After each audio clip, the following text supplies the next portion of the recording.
Apple iPhone X vs Google Pixel 2 XL. Google's been seriously stepping up its smartphone game ever since the launch of the Pixel last year, and for its second generation of handsets, we're no longer just choosing between a big and a little model, but also between a Pixel with a conventional versus a new ultra-wide display.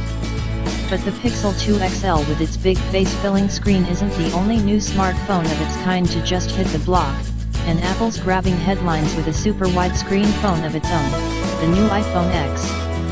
How do these two late 2017 flagships stack up against each other? Let's take a look.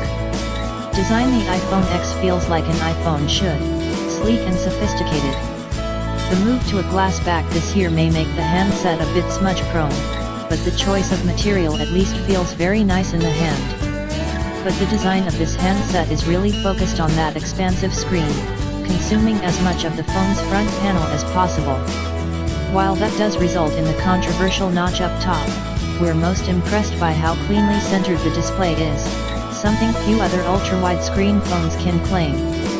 The Pixel 2 XL, meanwhile, gets a lot of its visual cues from the original Pixel lineup, especially the two-tone back.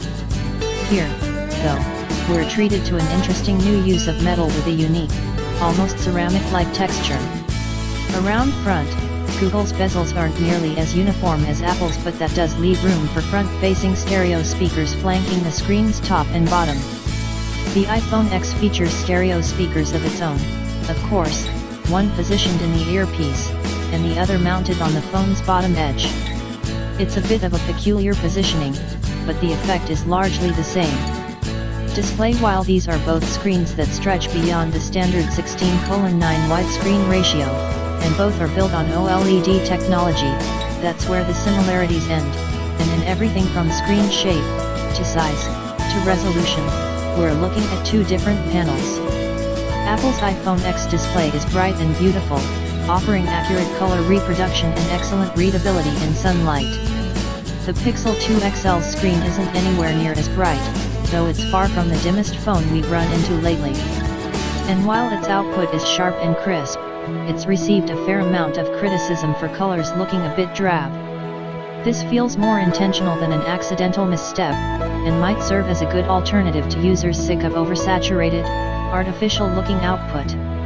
Overall, both screens here tend to go for the same thing, and that is authentic color representation.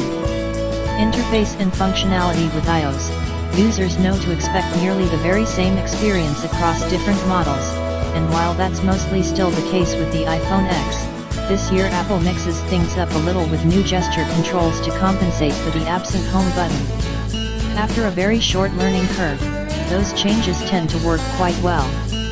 Android on the Pixel 2 XL will feel a bit more familiar right out of the gate, and though users get to enjoy the latest and greatest ARIA features, there's nothing here that's wildly game-changing. That said, the polish is really starting to show, and Google continues to offer users tons of options while still keeping things simple enough for novices. As for security, the iPhone X picks up Face ID, which really works surprisingly well, so much that you may soon be forgetting about fingerprints altogether. And while the Pixel 2 XL offers no such face scanner of its own, its rear fingerprint sensor is fast, responsive, and easy to reach everything we like to see. Conclusion: when we're comparing any phone to the iPhone X, probably the most expensive mainstream phone we've ever covered, pricing absolutely has to come into consideration. If there's a big gulf between options, and the phones are otherwise similarly matched, it can be easy to just default to the cheaper selection, but here the Pixel 2 XL is no bargain basement model either, and its own $850 starting price isn't that much south of the iPhone's $1,000. And while that still represents a decent Apple premium, when you're already spending this much on a phone, what's $100 or so between friends? Of the two phones, the iPhone X is probably the more impressive.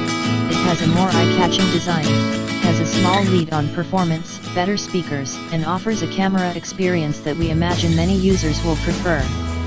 But the Pixel 2 XL is no slouch by a long shot, and is still one of the very best Android phones you can buy. In the end, the choice between these two really might come down to platform, whether you're an iOS diehard or an Android fan. These models represent some of the finest smartphone experiences you can find on either operating system.